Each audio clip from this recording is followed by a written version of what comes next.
Bienvenidos a Penguin Podcast Colombia, un programa original de Penguin Random House Colombia y El Espectador.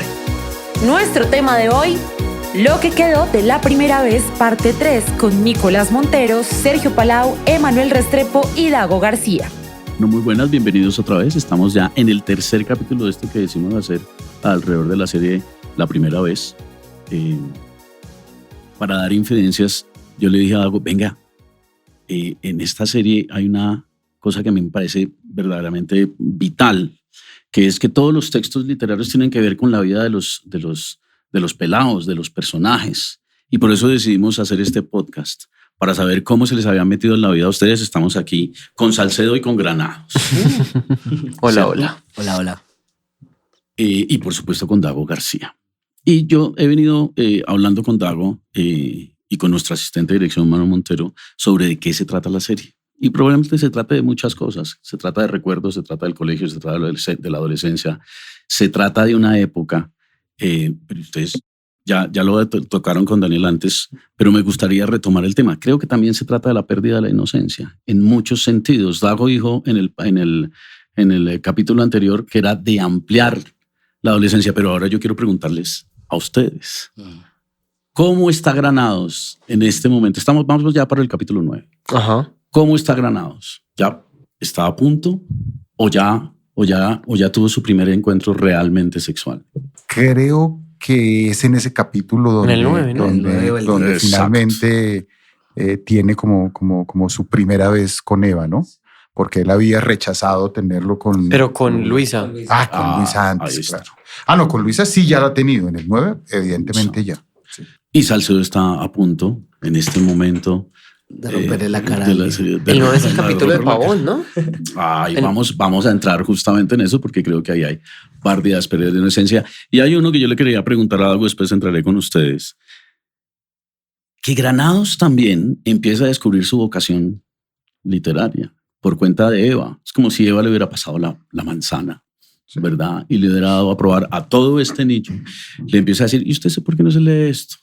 ¿Y usted por qué no se lee esto? Lo cual es un verdadero problema para la familia de Granados, ¿no? Claro, sí, total. Es que, a ver, yo quiero que primero ahondemos bien lo que pasa porque no me acuerdo muy bien. Ahí es cuando ya están lo de las cartas. ¿Estamos hablando de eso?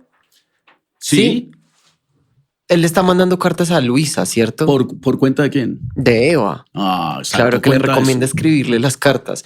Él se encuentra ahí en una situación súper incómoda en la que siempre va a estar como él piensa que Granados tiene algo que me parece que siempre lo disfrutaba mucho, es que él cree que va a solucionar algo y lo termina empeorando más. Y creo que eso pasa con las cartas y que es un desastre. Y recibe la ayuda para eso de Eva, para saber cómo solucionar todo el tema de Luisa, y ella le recomienda escribirle cartas. Y eso es todo ese capítulo y como que todo ese envío y recibe cartas que además él está castigado. Él está en su casa y las envía a través de Arbeláez. Es linda. Primero porque yo siento que tengo como una relación particular con la comunicación epistolar, como que me parece linda, me parece muy romántica. De hecho, yo lo hago todo el tiempo en mi vida. Emanuel lo hace todo el tiempo, como que envía cartas.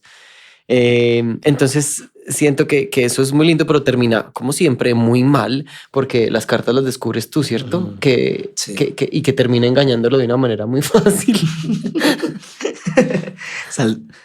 Salcedo se la cree un poquito. Después se verá también la pérdida de la inocencia en la pureza de la amistad, es decir, si la amistad puede sostener los desencuentros, pero más adelante vamos con eso. Pero quería preguntarle a Dago, dado que ya descubrimos que hay muchos elementos autobiográficos, incluido el apellido. ¿Escribir también es perder la inocencia? ¿Leer también es perder la inocencia? Sí, yo creo que definitivamente es cambiar la inocencia por otra cosa, ¿no? Para descubrir otra inocencia. Para descubrir otros caminos, otra inocencia. Otras inocencias que habrá que superar, ¿no? Yo creo que en general, si uno tuviera como que marcar de qué se trata o qué tránsito hacen los personajes en la serie, yo creo que es el tránsito de ser adolescentes a ser adultos. Yo creo que la adultez se logra cuando se pierden precisamente ciertas inocencias, porque estos ya no son niños. son adolescentes en tránsito de volverse hombres mayores, hombres adultos que siempre es un cambio de piel complicado, donde yo creo que se pierde más de lo que se gana. En el anterior podcast, Daniel hablaba acerca de eso, de cómo esos libros, por ejemplo, El Guardián sobre el Centeno, siempre nos están recordando ese adolescente que ojalá no dejáramos morir dentro de sí mismos.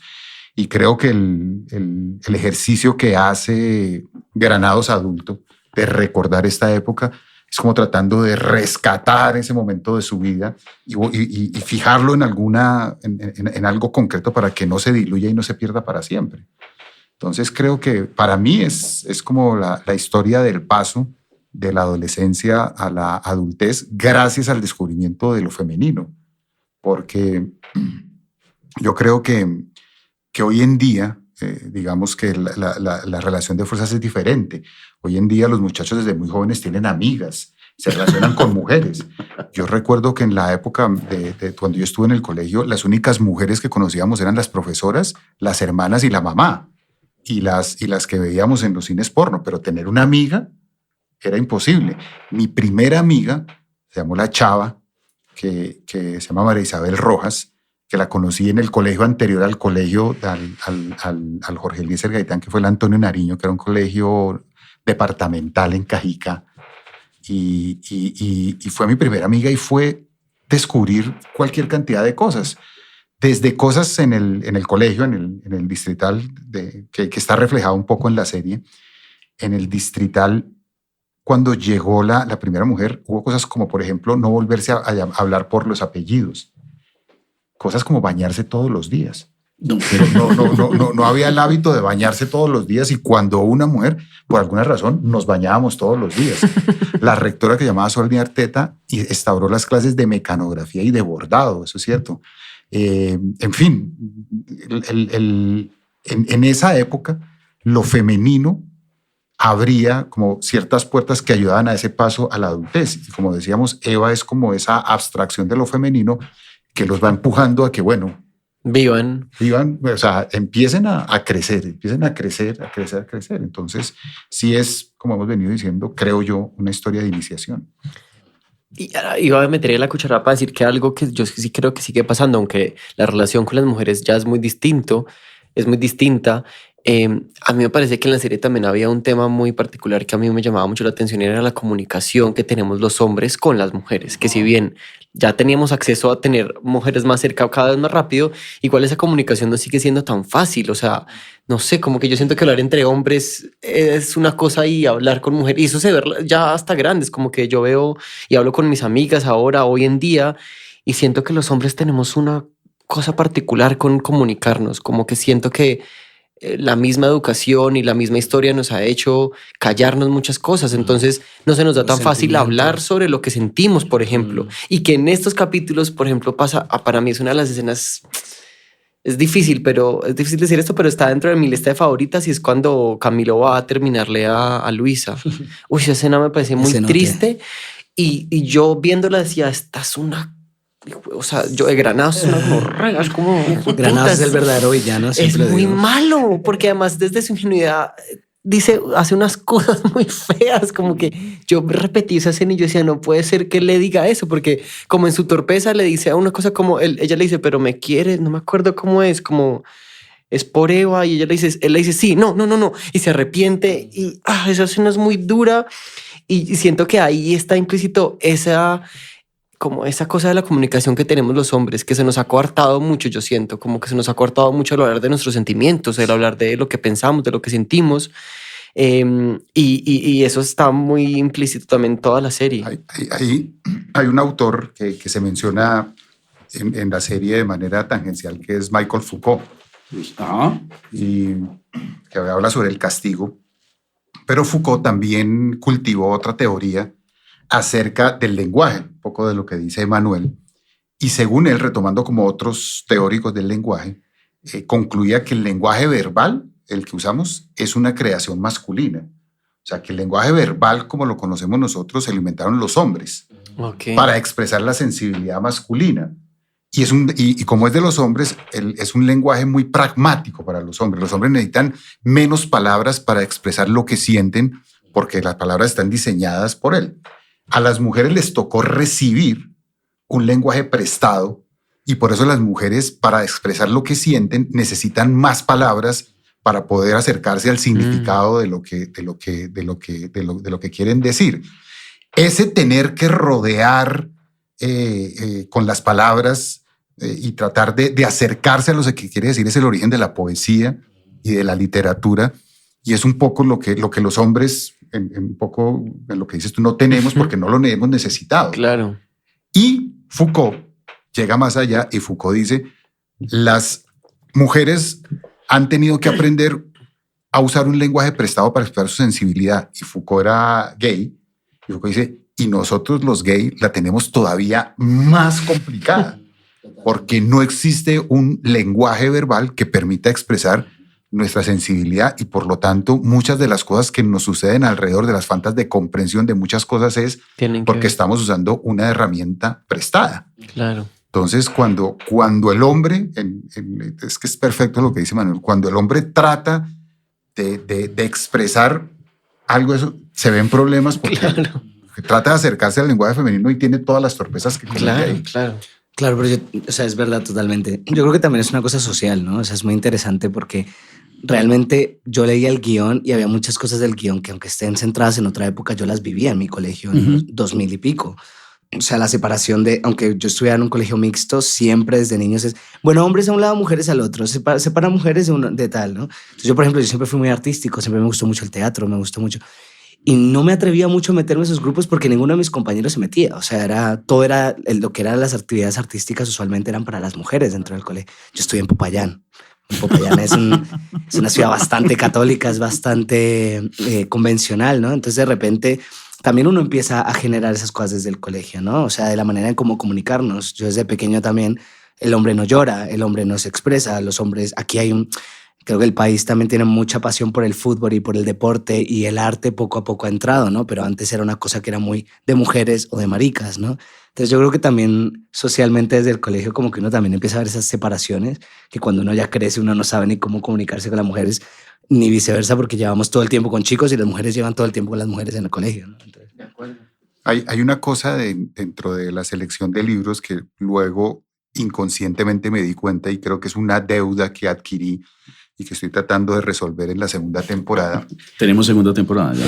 Confirmada. Y es que el Salvo, La habitación propia, son autores hombres, ¿no? Digamos que en la segunda temporada, no creo que esto sea adelantar cosas, pero voy a tener a Simone de Beauvoir, a Oriana Fallaci, a una escritora gringa que escribió un libro que no recuerdo el nombre de la escritora, no he leído el libro, pero lo voy a leer, que se llama Si Dios hubiera sido mujer, ¿cierto? Entonces sí creo que hablando de esto de hombres, mujeres, de lenguaje femenino, de lenguaje masculino, diga, en la primera temporada de 10 textos, y además muchos más que deambulan de 13 textos y muchos más que deambulan por la serie, en la presencia de escritoras mujeres hay muy pocas. Gran deuda. Sí, qué bueno y Eva trata de... Eva yo, ¿no?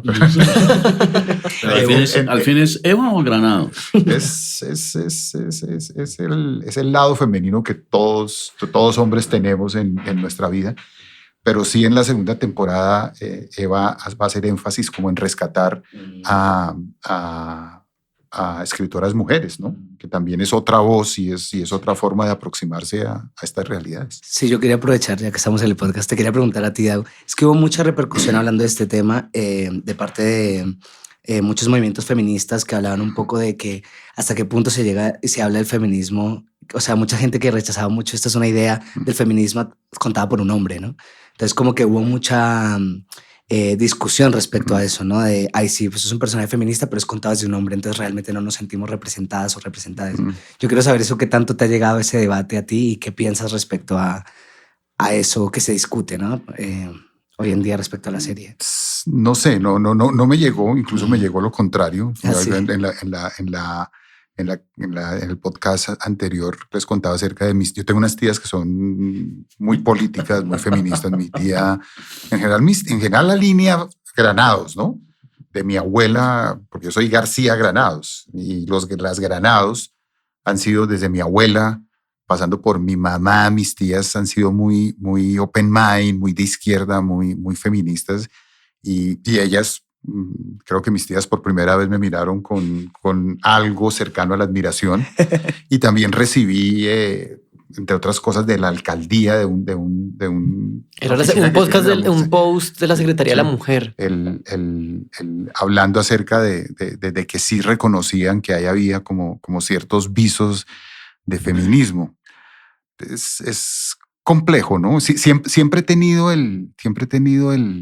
como esa, más allá de la serie, como esa inquietud acerca de cómo escriben los hombres a las mujeres y cómo escriben las mujeres a los hombres. En televisión, curiosamente, y analizando esto, las grandes, en nuestra televisión abierta, colombiana, de entretenimiento, masiva, televisión abierta, tradicionalmente los hombres han escrito a las grandes mujeres. Fernando Gaitán escribió a Betty, escribió a La Gaviota, Bernardo Romero escribió a la señora Isabel, y las mujeres escribieron muy bien a los hombres. Desde Marta Bosio, que escribió Gallito Ramírez, que escribió Saint-Tropez, una amiga mutua que tuvimos con Nico, que murió, que era Mónica Agudelo, escribió Hombres, escribió La Maldición del Paraíso, que estaban centradas en el hombre. Creo que por una cuestión natural, los géneros sienten curiosidad hacia el otro. Y a veces, pues no siempre, creo que esa distancia permite describir mejor que pertenecer al mismo género, ¿no? Los retratos, digo en el entretenimiento, los retratos que hacía Mónica Agudelo de los hombres eran muy acertados, porque creo que ella sí nos podía mirar con esa distancia. Pero es que hablaba mucho con nosotros, nos hacía trampa. Sacaba información. Hacía trabajo de campo. Pero sí, supongo que también hay una... De hecho, en un momento, ¿cierto?, del proceso, antes de empezar, en Netflix, porque alrededor de, digamos, las 2 ejecutivas a cargo de la serie son mujeres, es Carolina Lecomte y Nicole Laforí. La productora general es mujer, que es María Isabel Páramo, la directora de arte es mujer, una de las directoras es mujer. Digamos que sí, la presencia femenina detrás del proyecto es grande, pero sí en alguna vez me acuerdo que Carolina y Nicole me dijeron, oigan, ¿no sería bueno que a usted lo acompañara en la escritura una escritora mujer? Y yo no es que me hubiera rechazado, sino que es que yo ya no tengo paciencia para escribir con otra persona. Claro. Y menos una serie como tan personal. Entonces les dije, no, más bien ustedes sean esa mirada y en muchas oportunidades ellas decían, ojo, así no reaccionamos nosotras a esta cosa. Y yo ahí sí, palabra de Dios, volvía y la reescribía dependiendo de la sensibilidad de ellas, ¿no? Ah, qué bueno. Pero hay una escena, voy a echar un poquito para atrás porque hay una escena que me llamó mucho la atención y les pregunto a ustedes, que tiene que ver con esta erupción de la mujer y de alguna manera sí con que la sexualidad empieza a plantear cosas revolucionarias. Que es por allá, seguramente, Ricardo, Silva tocará este tema, pero quiero preguntarles a ustedes dos que están aquí, la escena donde ella los besa a todos. Porque eso no se espera. Momento crucial. Después la conjetura además que hacen es fatal, o por lo menos es un prejuicio muy grande. ¿Cómo fue eso ahí? Porque tienen además ella, que tiene la antorcha pues de la revolución, digamos, aplicada. Si vengan chinos, yo les digo cómo es la cosa, porque pasa, ¿no? Pasa todo el tiempo. Mientras ustedes son los que tienen mucho campo para mejorar. Hay una cosa en la masculinidad que es como decir, ustedes todos son una parranda de ignorantes. Pero ¿cómo fue esa escena donde ella los coge a todos y les dice, venga, y les da un beso? ¿Desde qué mirada lo hablamos? ¿Desde lo actoral y lo técnico? No, lo técnico y lo actoral yo creo que nos interesa, sino que ¿qué pasa, digamos, cuando se plantea eso en un grupo de amigos?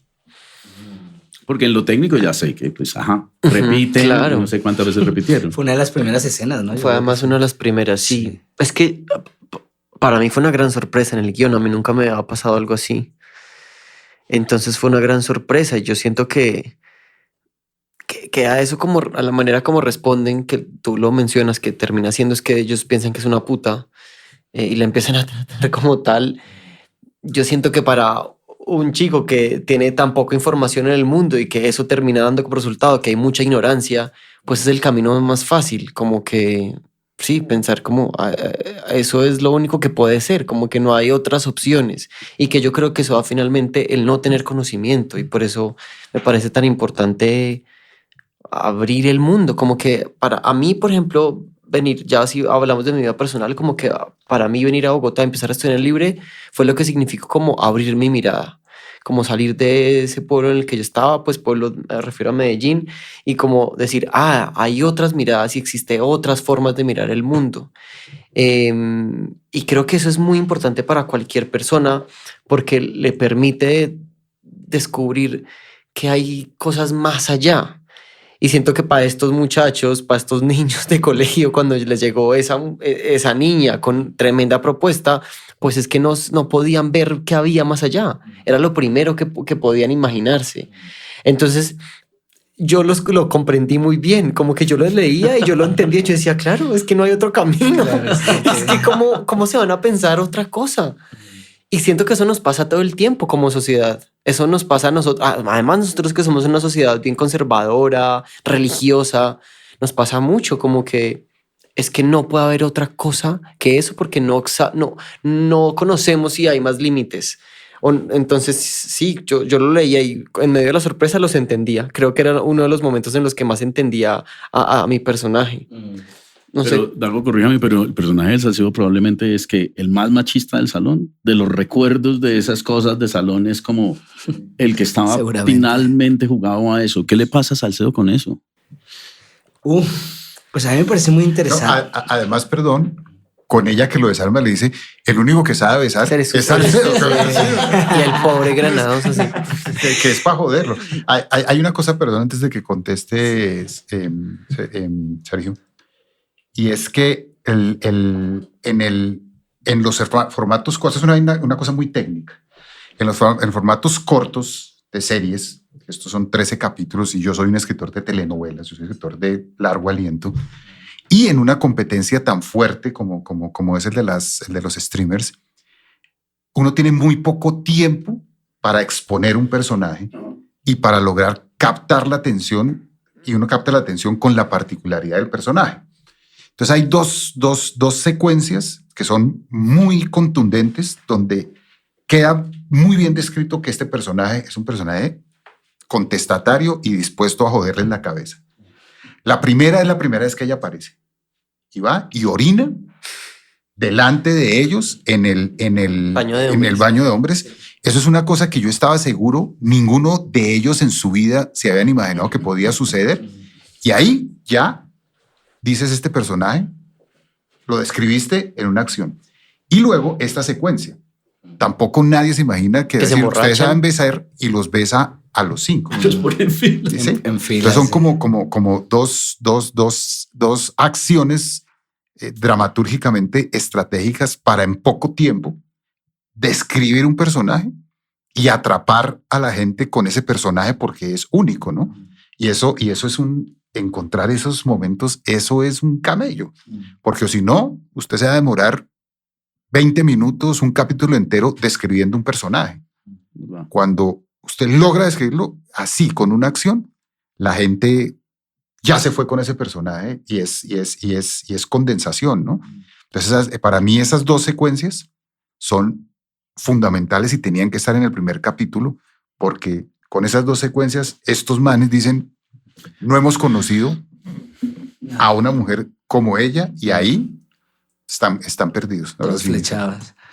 Sí, no, lo que yo iba a decir es, o sea, para mí fue al principio muy interesante, ¿no? Porque yo tenía que entender un poco de muchas cosas de Salcedo, ¿no? Era como, pero este chico, ¿le gusta Eva o no le gusta? ¿Por qué la odia? ¿Por qué no la odia? ¿No? Si le gusta que sea parte de sus amigos o no, ¿no? Entonces yo creo que para mí realmente lo interesante fue como que todo el tiempo era un juego de egos, ¿no? Con ella. Que de repente, y para mí la manera en cómo lo pude entender o interpretar es, vale, es que yo soy el jefe de este grupo, ¿no? Ese es el mundo conocido, es el mío. Es el mío y ellos hacen lo que yo les digo, ¿no? Y realmente es mi comodidad, ¿no? Es lo que realmente conozco y lo que me gusta, ¿no? Entonces de repente yo creo que Salcedo ver una chica, porque para mí era muy raro, es como este chico que le encanta ir a ver porno, que está obsesionado con las mujeres, tiene una enfrente y la detesta, ¿no? O sea, o no la trata bien desde el principio. Era como, ¿cuál es entonces el conflicto ahí, no? Y de repente lo besa y entonces ya... Y le dice, ¿no? Sí, yo le digo... lo jode. Lo jode, ¿no? Le dije a Salcedo que él fue el mejor beso solamente para que se arrepintiera, ¿no? De haberme dicho que yo era una niña tonta. Entonces yo creo que para mí fue súper interesante como todo el tiempo estar jugando con eso, ¿no? De realmente sí me gusta... Pero mi ego es más grande de que realmente prefiero a esta chica fuera de mi círculo, aunque medio me guste, porque tampoco, o sea, nos está haciendo caso a todos, ¿no? O sea, ¿qué está pasando aquí?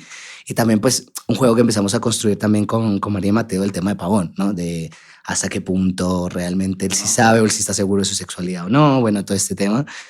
Y el tema, pues, con Eva me pareció muy chévere, sobre todo porque luego viene lo del tema de la dama de las camelias, ¿no? Entonces es como... cómo empiezan esas contradicciones de las masculinidades, ¿no? De, si fuese un chico que besa a 5 chicas a la vez, es un rey, es un chico chévere, ¿no? Pero si es al revés, es una puta, ¿no? Entonces, ¿cómo empieza ese conflicto con la dama de las camelias? Lo que más me parece. Ahí empiezan los de lenguajes adolescentes a quedarse corticos. Hablando de eso, de la condensación y de cómo cuando uno logra encontrar en poco decir mucho, hay una cosa que hizo María, no sé si es en el último capítulo, hablando de la relación de Salcedo y Eva, que es la escena de estuve enamorado de ti. Del baile. Hay una mirada que coincide con la letra de la canción, que resume en esa sola mirada toda la relación esa de escena ellos. es hermosa cuando bailas tú. Cuando está bailando, sí. que empieza, estuve enamorado. Esa escena es muy y él la mira, linda. es 2 segundos.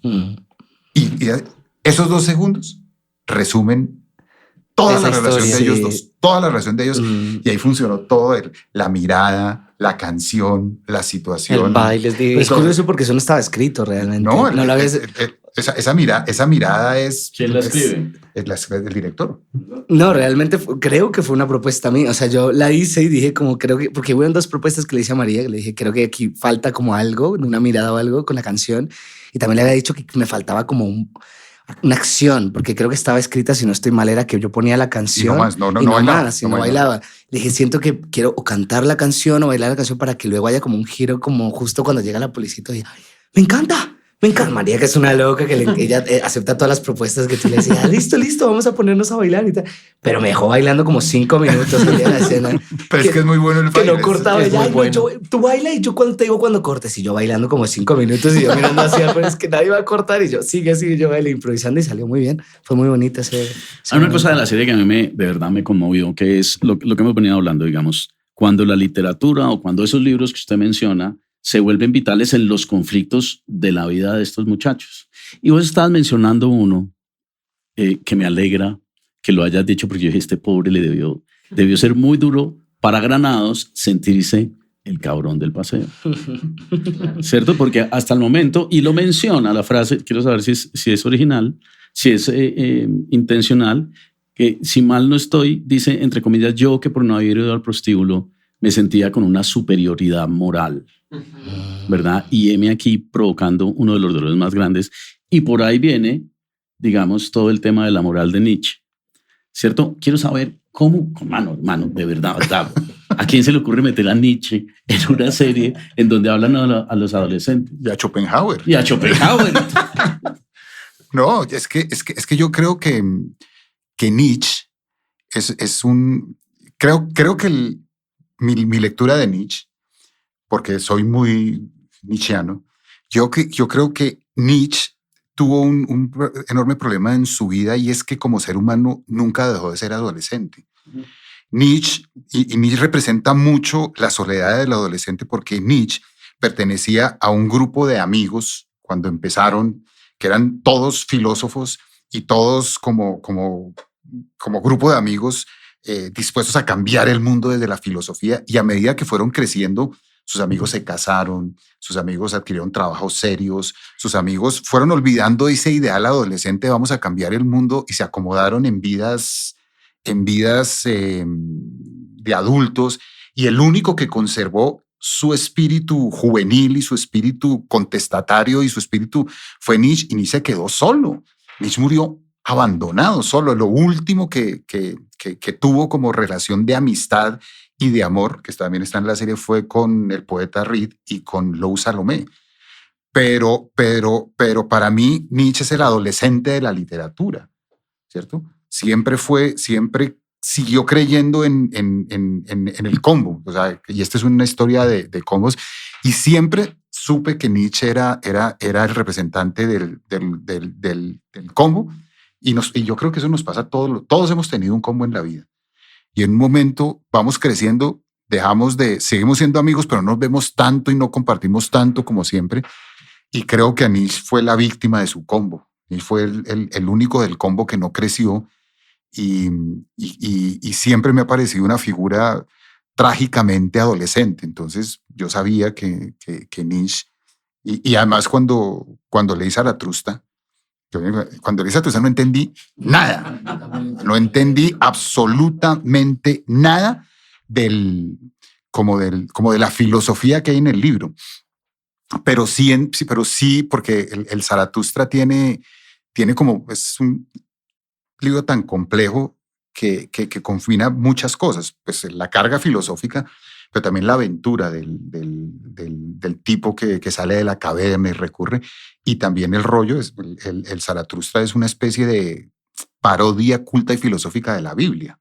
O sea, Zaratustra es Jesucristo y predica y todo el rollo, y yo por mi abuela Teresa, mi abuela materna, siempre conocí mucho la Biblia. Yo vengo de familia de camanduleros, soy camandulero, y entonces, sí, yo soy camandulero, y siempre la Biblia para mí es el texto narrativo por excelencia. Harold Bloom, el crítico, dice que el texto fundacional de la narrativa en español, de la narrativa moderna, es la Biblia, que en la Biblia están las formas narrativas.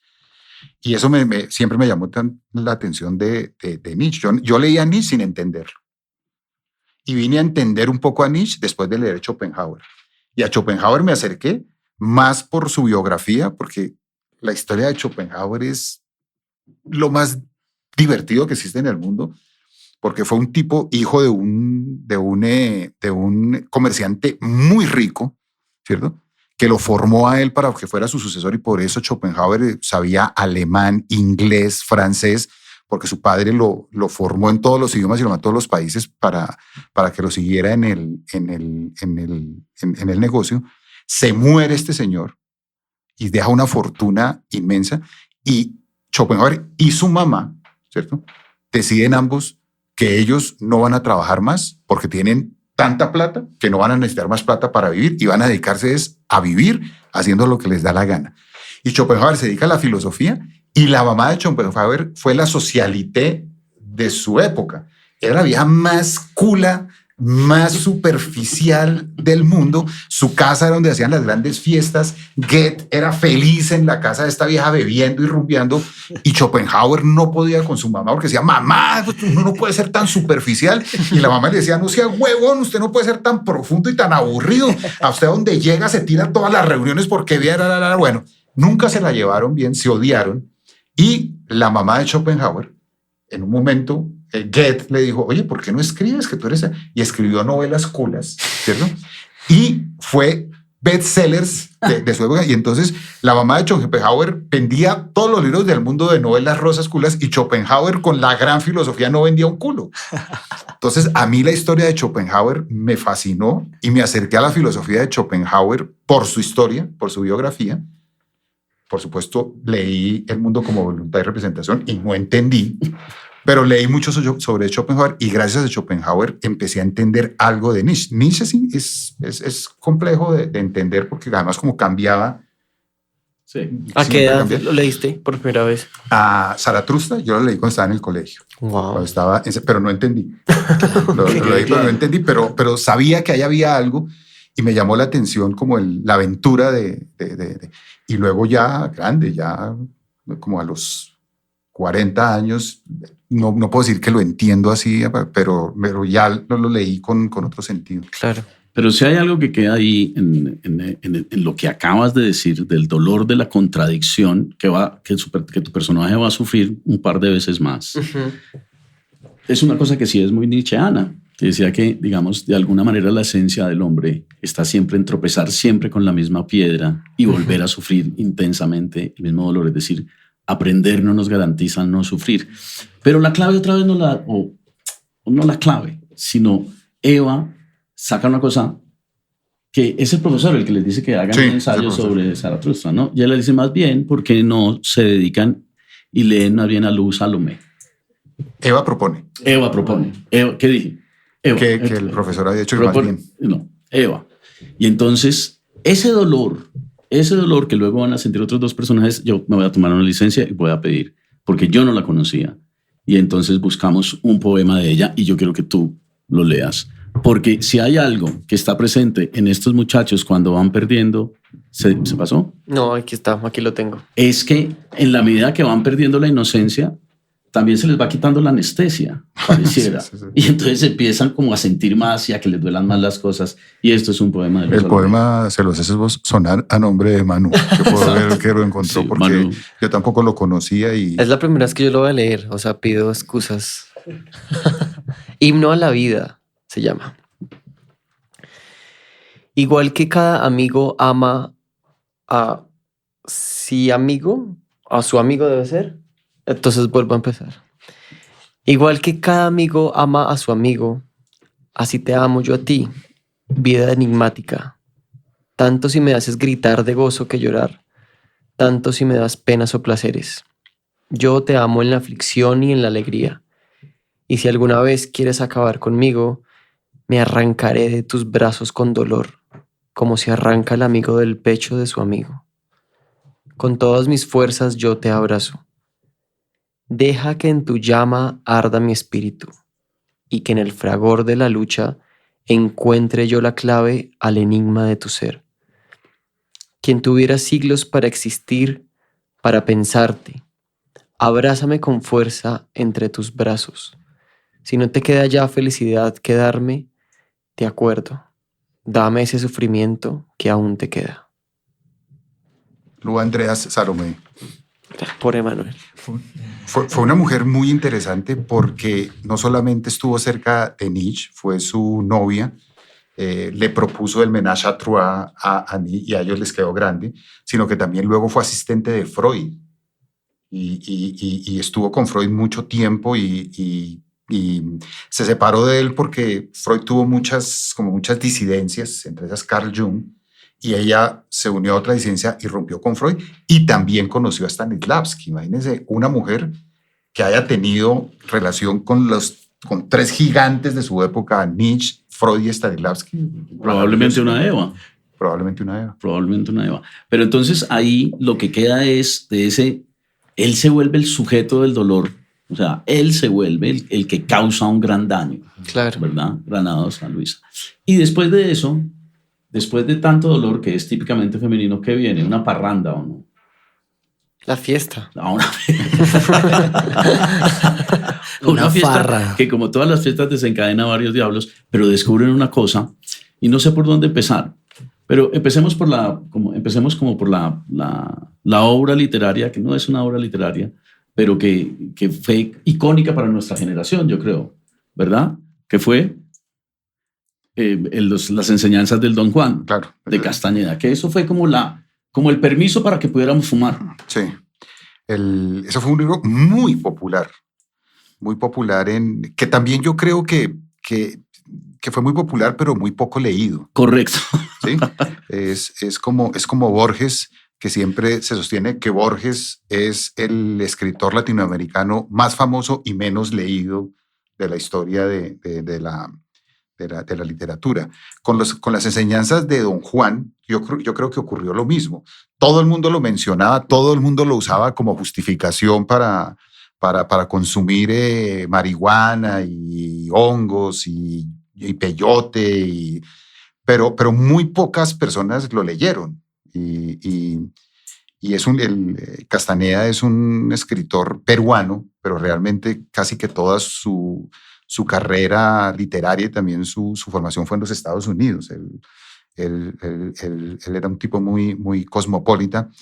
Y ese libro, el problema mío siempre fue que fui muy ñoño, ¿cierto? Mis amigos, usted sabe que yo compartí yo crecí con mis amigos, yo me fui a vivir con mis amigos desde que tenía 20 años y viví con ellos hasta los 30 años. Tuvimos 10 años juntos, con el Flaco Solórzano, con Juan Carlos Vázquez, con Gustavo, con Rodolfo, con el Negro Salsa. Y ellos siempre cuando nos reímos decimos, nosotros nunca entendimos usted por qué vivió con nosotros. ¿Sí? Que ellos llegaban de reunión cuando yo me estaba levantando a trabajar. Entonces yo sí era muy ñoño y yo sí me leí las enseñanzas de Don Juan, ¿cierto? Igual también no es que, tampoco puedo decir que gracias a haberlo leído disfruté más la vareta pero lo leí y es un libro también que tiene su grado de diversión. Es un libro iniciático y bastante metafórico. Es casi un viaje. También es un libro divertido y pues Eva sí lo debió haber leído, ¿no?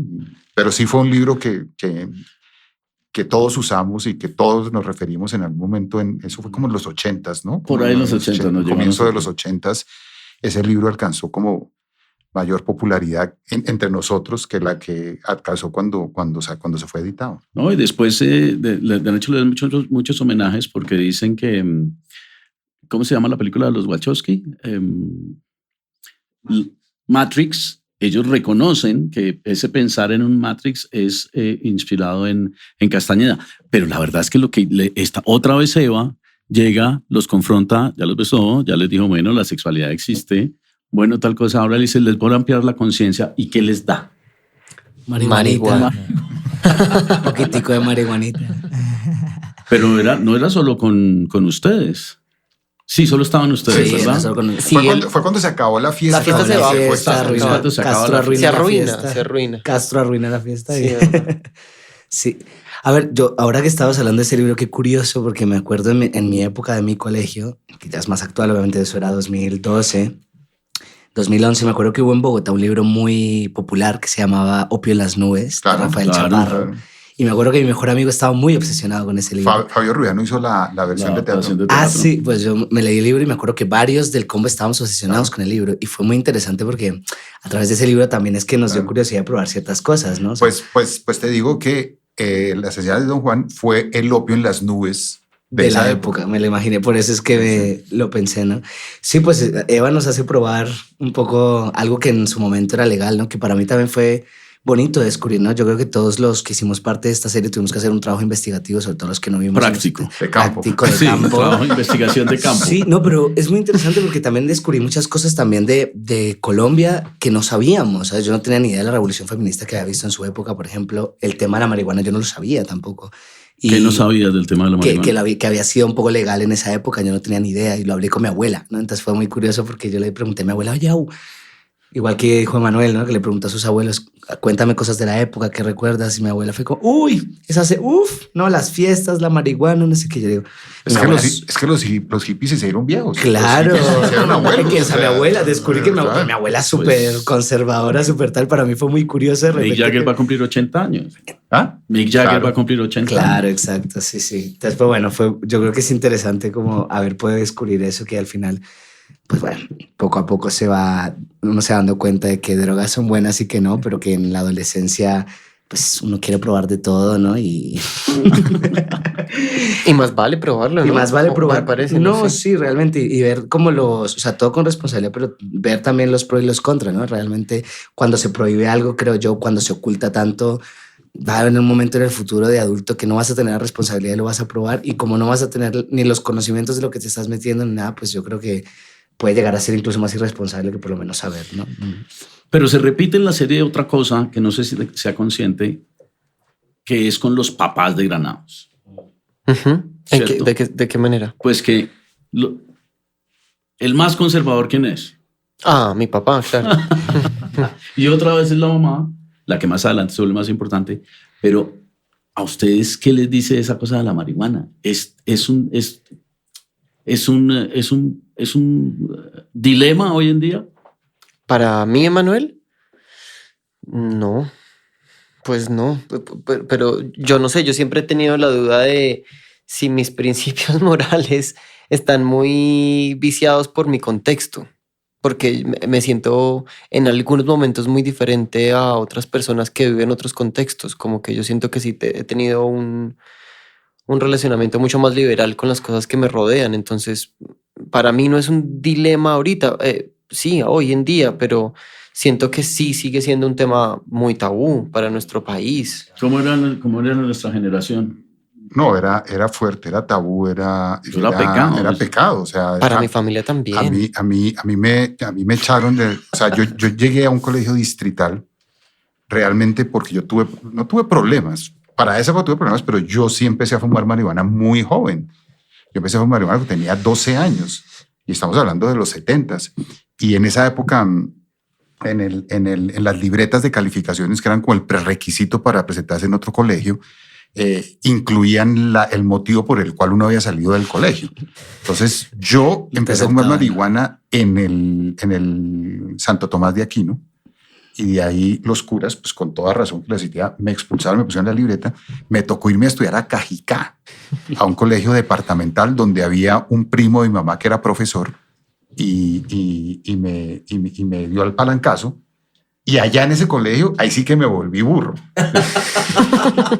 Entonces, de ahí me expulsaron y terminé en el distrital donde tenían que recibir a todo el mundo. Pero para mi papá fue el fin del mundo. No tiene futuro. Y mi papá me hizo lo que hizo con Granados. Me encerró y me dijo, usted aquí no habla con nadie hasta nueva orden, Afortunadamente mi abuela, que fue lo más sorpresivo de mi vida, porque mi abuela, camandulera, practicante católico, siempre fui el consentido de mi abuela, iba a visitar enfermos, a llevar mercados a los pobres, y mi mamá y mi abuela, cuando pasó eso y mi papá me encerró, mi abuela fue y regañó a mi papá.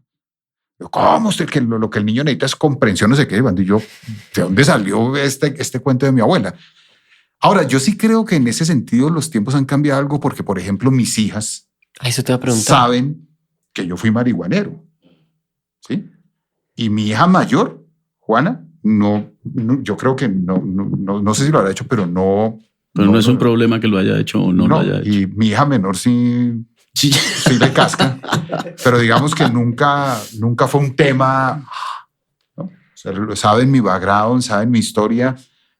Saben que a veces cuando hacemos una fiesta en la casa y no sé qué, pues es que los burros nos volvimos viejos, o sea, y los hippies se volvieron viejos y todos nos volvimos viejos, pero hay cosas que se quedaron con uno. Entonces, digamos que por lo menos en mi casa, que es una casa tradicional, no sé qué, eso ya no está, pero en esa época sí fue duro, sobre todo para mi papá, porque mi mamá, los Granados, es que aquí está invertido, porque los Granados es la familia de mi mamá. Y ellos son muy liberales. Los García, que eran mi papá, sí eran muy conservadores. Mi papá era muy, muy, muy responsable y muy conservador. Y para él fue terrible que no se explicaba por qué me hicieron ir a un psicólogo en el colegio. Y el psicólogo a mí casi me toca inventarme un problema, porque yo era marihuanero. Pero nada más. No tenía ningún problema ni nada. Y la psicóloga, o sea, habla conmigo con confianza, lo que hablemos los dos. ¿Qué te pasa? Y yo decía, no, te juro que mi familia es funcional, mi mamá me ama, mi papá me ama, yo no tengo problemas. Entonces, ¿por qué lo hacen? Pues, no sé, porque me gustó, porque... Bueno, te voy a dejar un rato para que empiece. Y casi llegó un punto en que me va a tocar inventarme algún problema para que me dejen en paz. Pero algo tenían de razón los papás. Aquí yo hago de abogado del diablo, porque después de fumar marihuana se abre otra puerta, ¿verdad? Eso lo dices porque está Manu aquí, yo me doy cuenta. Manu es tu hijo. Manu es mi hijo y no creo que haya tenido nunca problemas con eso. Es más, yo puedo echar un cuento aquí ya que están haciendo confesiones, que cuando estaba creciendo, entonces no, necesita un jardín para que corra. La única vez que usó el jardín fue para prender el primer carro. A la única vez que salió, cuando salgo yo, estoy lleno de colillas de marihuana. Pero bueno, pasa algo en la serie que abre otra puerta, otra pérdida de inocencia, si es que se puede llamar así, o se encuentran ante la diferencia, que es Pavón, ¿verdad? Pavón, que es el que ha estado ahí, que es yo creo que el mejor de todos los personajes en términos de bondad. Sí, como el querido, como el que todo el mundo quiere, como el que todo eso, pero se pegan una borrachera y claro, en las fiestas pasa lo que pasa. ¿Y qué le pasa con Salcedo? Porque eso debió ser un problema para Salcedo, la cosa más berraca, que vamos a tener que volver a Nietzsche ahí. ¿Qué pasa? Bueno, pues que tienen ahí un encuentro un poquito sexual. Un poquito. Un poquito. Ahí difiero. Está como Clinton. Está como Bill Clinton. No, eso no es sexo. Un poquito sexual. Pero es que hay gente que me dice, ay, qué fuerte esa escena. Yo digo, pues, ¿has visto Élite? O sea, Élite perfecto. Pero para este cosmos, Dago, ¿cómo era esa vaina de un homosexual? No, terrible. Terrible. Sí. En el curso teníamos un compañero, no voy a decir el apellido, pero fue terrible. Eso era pecado mortal, eso era para condenarse. Una deformidad. Era una enfermedad, además. Era una enfermedad. De hecho, el referente de esa situación es Oscar Wilde. Allá vamos. Y Oscar Wilde fue a la cárcel. Ahora, en la realidad, Oscar Wilde fue a la cárcel un poco por torpe, ¿no? Porque él fue el que demandó a... Sí, una mala defensa. Además. Exacto. Oscar Wilde era un escritor y dramaturgo. Ahorita estoy leyendo otra vez El retrato de Dorian Gray, que es... luego de la serie dije, voy a hablar, porque fue la única novela que escribió, y por lo menos los primeros capítulos es una declaración de amor homosexual de Henry a Dorian Gray. Pero Oscar Wilde fue a la cárcel por delitos de sodomía y era delito y era enfermedad. Hasta hace muy poco. Y él se salvó del procedimiento de castración, que era un procedimiento ordenado por ley a quienes se les reconocía el delito de... Ni siquiera lo llamaban, imagínense, ni siquiera lo llamaban homosexualidad, sino sodomía. ¿Sodomía? Sí, todavía lo llaman así en algunos países. Entonces ahí el libro y muchas cosas del libro, ¿no? Era una carta que también ahorita Emma mencionaba lo de las cartas, y las cartas es bien, se ha perdido un poco, porque en las cartas, como no había corrector, había que pensar todo lo que se escribía. ¿Sí? Porque era cagada, pero al final de la carta cagarle, tener que volverla a escribir mucho. Entonces hoy en día, en el chat, no sé qué, uno borra y se pensaba más para escribir, pero es una carta, es un reclamo de amor desesperado, pues porque finalmente su amante él siente que lo abandona. Y es toda una declaración de amor homosexual, ¿no? De una intensidad en una cosa que estoy escribiendo sobre la serie, sobre Pavón.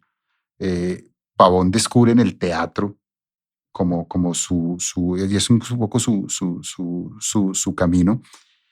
Y creo yo, como haciendo ese análisis, que los dramaturgos gay quizás han escrito las historias de amor más intensas de la historia de la dramaturgia. Esperando por Shakespeare, pero no hay nada más intenso que, por ejemplo, Bodas de Sangre de García Lorca. No hay nada más intenso que las obras de Tennessee Williams. No hay nada más intenso que las obras de Edward Albee. Pasionales. Y yo pienso que es que como no podían expresar su amor homosexual, lo expresaban en términos de amor heterosexual, pero lo que había por dentro era esa intensidad del amor que no puede ser por la condición. Bodas de Sangre es una cosa tan conmovedora, tan intensa, La gata sobre el tejado caliente de Tennessee Williams es una cosa aterradora de la intensidad, y creo que eso es Oscar Wilde, que los dramaturgos que tuvieron que luchar contra esa prohibición y esa condición lograron, de pronto, no sé, ojalá lo hubieran logrado, sublimar la intensidad del amor no correspondido en sus textos. Y ahí sí el texto de Wilde casaba perfecto, y Eva lo lee, y yo creo que ahí, cuando ella lo lee, algo en la cabeza de Pavón sucede cuando lee ese texto. Ahí parece que es de los momentos en que con mayor organicidad entra la literatura en la serie, ¿no? Sí, de la mano de Oscar Wilde. Sí, por el drama de los mismos personajes, pero también hay una duda sobre Granados otra vez, que se creía el chico bueno, que se creía... Es que es uno de los arcos más complejos. Es terrible. Es que, por lo que lo acabas de decir, este Granados es realmente un cabrón. Sí, muchas veces. Pero otra vez vuelve y cede a una tentación muy dura, que es mentir. Ajá. E interceder, ¿no? Como por Pavón. ¿Estás hablando de eso? Cuando defiende a Pavón frente a su papá. No, cuando lo traiciona antes. primero. Pues que primero lo traiciona, condena. le dice mentiras, claro, le dice mentiras y frente a la rectora. Frente a todo el Lo mundo. vende. Frente a todo el mundo y lo vende. Y después se es que sí, esa duda mía cuando lo veía. Es que yo lo veía y yo decía, ¿yo qué actué? ¿Qué fue eso? Ese man, eso. Pero ahí también la debilidad de Salcedo, ¿no? Porque claro, es el que le pide, hermano, por favor, no. Diga que está dormida. Sí, claro. Rogándole. Que es de los momentos más dramáticos y ya estamos comiéndonos mucho tiempo, pero es que hay dos temas que yo creo que toca tratar, porque tienen que ver a propósito. A mí me encantó la serie, entre otras cosas, porque engancha muy bien los dramas creíbles, fáciles de ver. Por fáciles no me refiero a inocuos, sino potentes de ver, pero que uno los ve con mucha pasión, pero los engancha a temas de verdad muy complicados, que la literatura, por supuesto, siempre ha dado, y me parece que de verdad es una habilidad enorme la de poner estos libros allí, porque son historias vitales. Pero finalmente creo que una de las escenas que más me gusta son las de ustedes dos. Muchas gracias. Porque es jugando billar, ¿verdad? Después de que ha venido el juicio, después de que ha venido todo, o sea, no se espera, que es el otro arco que es brillante. Voy a ver qué pasa en la segunda parte con Salcedo, a ver ese arco para dónde Todos va. Queremos verlo. Porque como que en Plata Blanca vuelven a rescatar algún grado de sinceridad. Me dice, hermano, ¿cómo es eso?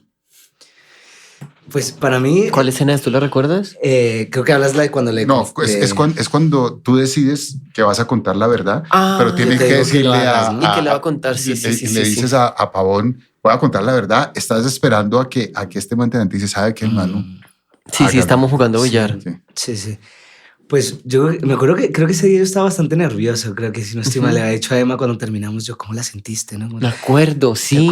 Sí, quedamos muy asustados con esa escena. Claro, ya nos estábamos un poco acercando al final, ¿no? Y creo que a mí personalmente, pues me parecía muy interesante mostrar los momentos vulnerables de Salcedo porque también eran muy pocos y eran muy claves, ¿no? Entonces realmente sentía como una responsabilidad bastante grande porque yo creo que también tenía un poco el conflicto que tenía Granados, ¿no? Tú cuando tienes un personaje lo tienes que defender a muerte. Aunque hayan cosas que tú, como el actor, dices, wow, pero este man está haciendo, ¿qué está haciendo? ¿No? Entonces, ¿desde qué punto lo defiende? ¿No? Pero me pareció, o sea, para mí realmente, creo que es una de las escenas favoritas también mías de interpretar, creo que de la serie, que fueron muy bonitas, muy importantes tener ahí la comunicación. Y yo creo que es que yo realmente, pues yo personalmente, como Sergio, yo siempre he sido bisexual, ¿no? O sea, mi sexualidad, yo siempre he sido muy abierto con ella y tampoco nunca he tenido mucho conflicto. Afortunadamente, pero sí tuve problemas en el colegio y yo también fui víctima del bullying y yo fui víctima de muchos salcedos, ¿no? Entonces, de repente, no, realmente, o sea, yo viví el bullying muy de cerca, sobre todo en un colegio que estuve solamente como un año y casi me tuve que salir del colegio por eso, ¿no? Entonces, realmente cuando me llega Salcedo a las manos, ¿no? Y digo, wow, qué interesante porque tengo la oportunidad de representar un personaje que he visto desde el otro lado, ¿no? Y también tengo la responsabilidad de realmente esto es un personaje que mucha gente se va a sentir identificado, ¿no? Y una vez acaba la serie, ya sale al aire, muchísimos hombres se me han acercado, hombres mayores, a llorarme o a decirme, wow, o sea, la historia con Pavón es muy interesante, yo ahora tengo mi esposa, yo ahora tengo mi tal, pero a mí me pasó lo mismo con un compañero en el colegio. Y yo también hice lo mismo. Y yo también me tuve que lavar las manos, ¿no? Y llorar. Y diciendo, y lloré viendo esa escena porque me recordó lo mierda que fui en el colegio.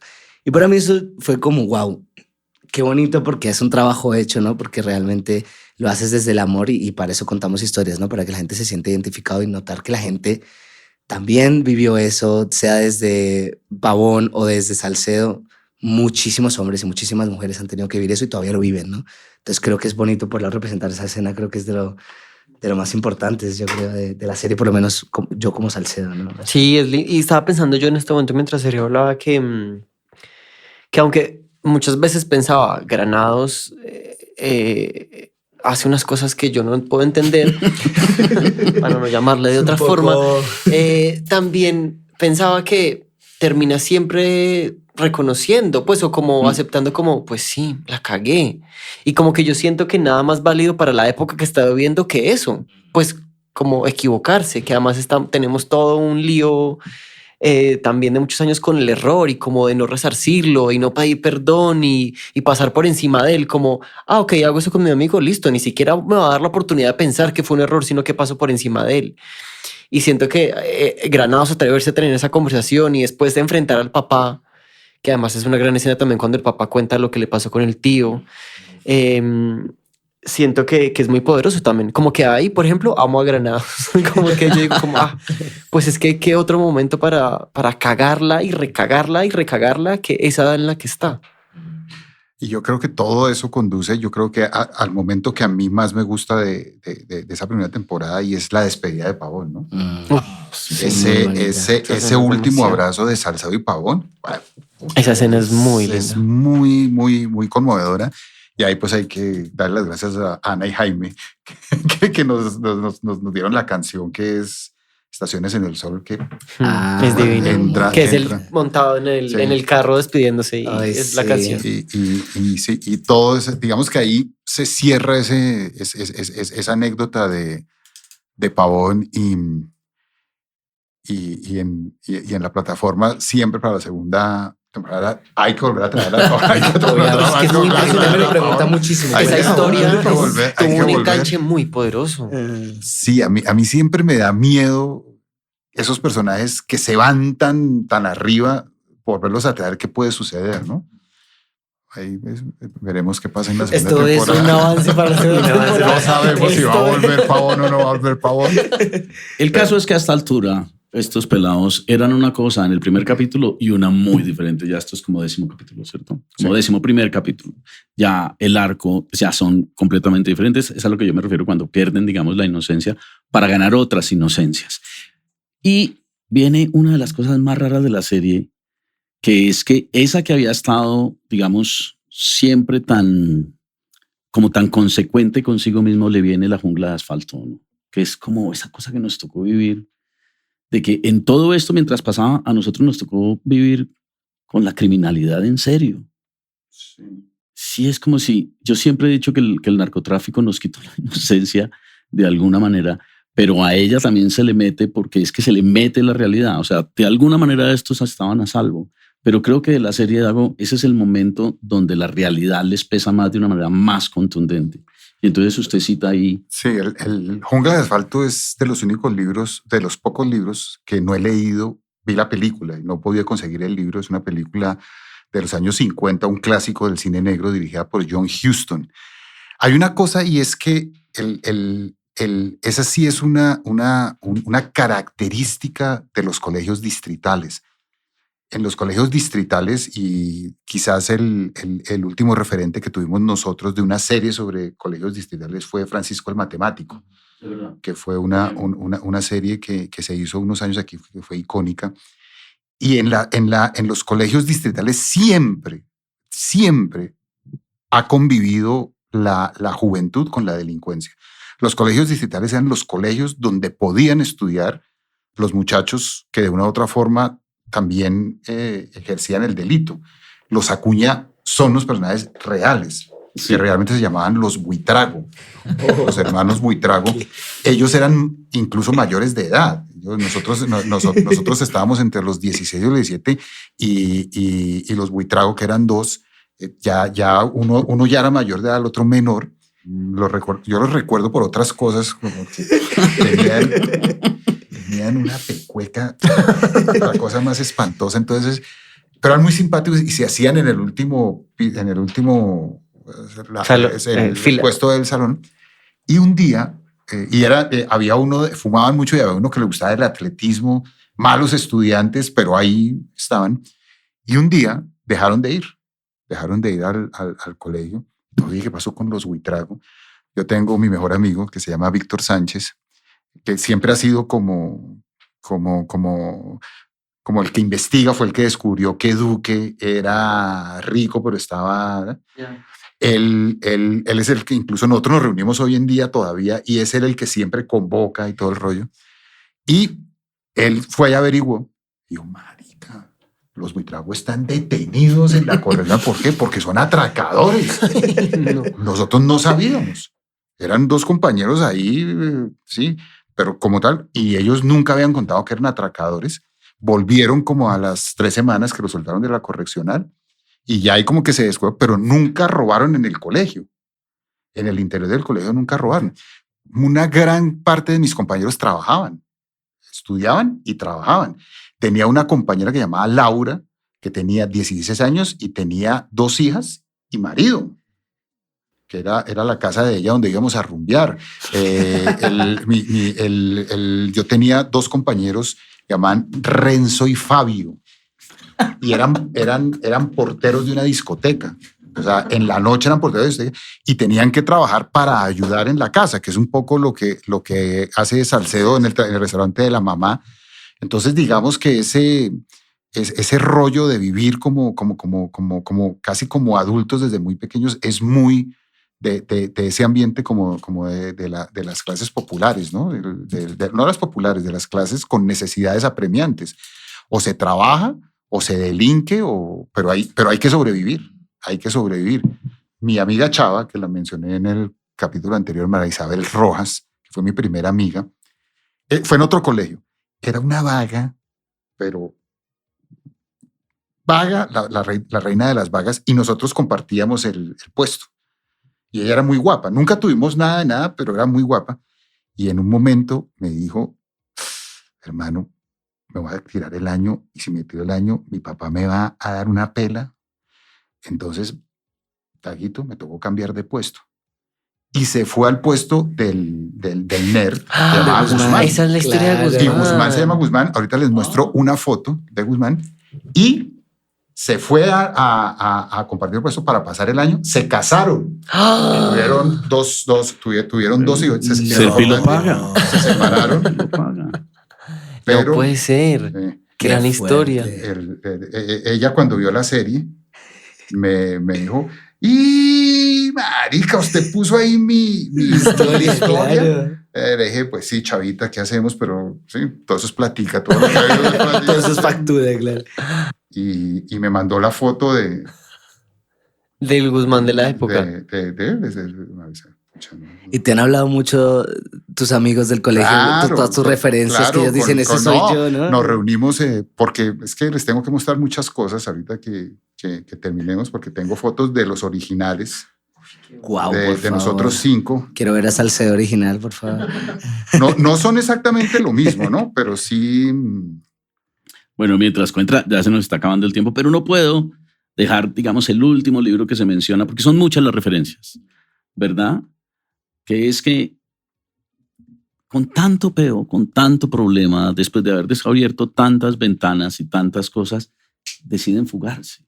Como los 2 adolescentes que deciden decir eso, renunciemos a todo. ¿Ese libro es importante para usted, El Guardián del Centeno? Bueno, yo creo que, y también lo mencionaba Daniel, yo creo que fue un libro icónico en los 70s, sí, sobre todo en los 70s, como de adolescente, porque es un libro de adolescentes, y fue muy fácil integrarlo porque, sí, como claro, que pareciera que todo conducía allá. En el momento en que están acorralados, pues a fugarse, y ahí está el guardián sobre el centeno. No es la misma anécdota, pero sí es un muchacho que está en problemas y decide fugarse y le dice a la chica que se vayan y no termina bien. Bueno, ya nos toca terminar, pero un poco también les quería hacer una pregunta, la misma que les hizo Daniel, pero con un twist. De los libros de la serie, si no lo han leído, ¿cuál quieren leer? ¿Cuál les llamó la atención? ¿Cuál dijo, aquí hay un ejercicio vital? Bueno, yo leí un par mientras hacíamos la serie. Recuerdo que le pedí a Nico, no, ¿quién era el de arte? Que me dejara el de Alejo, que me dejara el libro de Siddhartha para poderlo leer. Me lo leí y me gustó mucho. Yo creo que es que varias referencias que yo había leído que me gustaba mucho la importancia de llamarse Ernesto. Creo que fue el primer libro de Oscar Wilde que yo me leí por mi abuelo y me gustó muchísimo. Creo que, por ejemplo, el del Guardián del Centeno, ese no me lo he leído y ese me gustaría leérmelo bastante. El Guardián del Centeno. Del Centeno, sí, ese me gustaría Pues leerlo. yo justo hoy, apenas como con esta conversación, me voy como con muchas ganas de leer Zaratustra. No sé si lo vaya a entender, seguro no. Pero sí quedé como muy antojado de leerlo. Y no lo he leído, pues no he tenido ningún acercamiento. Mucha gente pregunta como, ¿y se leyeron todos los libros? Obvio. Sí, obvio. Y yo como, sí, obvio, me entregaron capítulos una semana antes. Pero te queda ese pendiente te queda. Sí. No, hace poco yo vi la del, porque no sabía que la de Una habitación propia de Virginia Woolf era una tesis. No sabía, no tenía. Hace poco la encontré en internet y la estoy como echándole una ojeadita. Dago, ¿qué libros vienen en el canon? De 2 para la segunda parte. De 2. Sí, El segundo sexo. El segundo sexo. Y Carta a un niño que no nació. Oriana Fallaci y Simón de Beauvoir. Pues ahí está. De verdad, muchas gracias. Creo que es una serie que tiene una cantidad de niveles de verdad muy interesantes. Se quedan muchas conversaciones. Dago, gracias, compañeros. De verdad, muchas gracias por haber venido y por la serie. A ustedes por el espacio. Gran poema, este himno de la vida. Me faltó ahondar más en eso. Gracias. Penguin Podcast Colombia, producido por Penguin Random House Colombia en colaboración con El Espectador, Aganza Producciones y Skybox Studios. Margarita Restrepo, directora de marketing. Jorge Rojas, productor general. John Vázquez y John Cáceres, productores. Cristian Sainz, director de audio. Vani Gabriel Ortega, director creativo.